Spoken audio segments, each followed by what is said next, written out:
Dito yung TikTok. Hindi.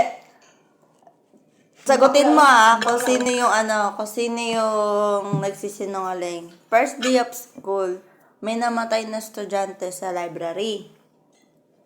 May 5 pinaghihinalaan na suspect. English teacher, tinanong. Sabi, nagtuturo po ako.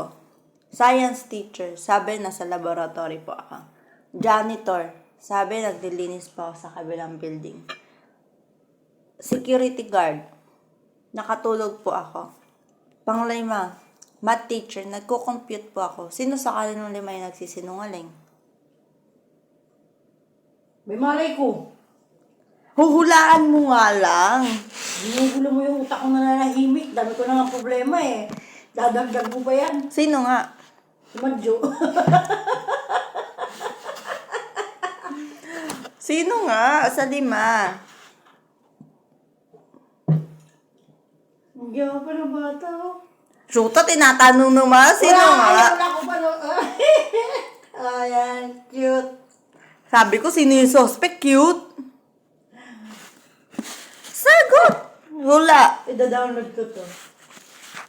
Hey! Ang pangit mo naman kabanding. Busy ako, tigilan mo ako. Ang dami ko. Basta na. Ang pangit mo kalaro. Ang pangit mo kalaro.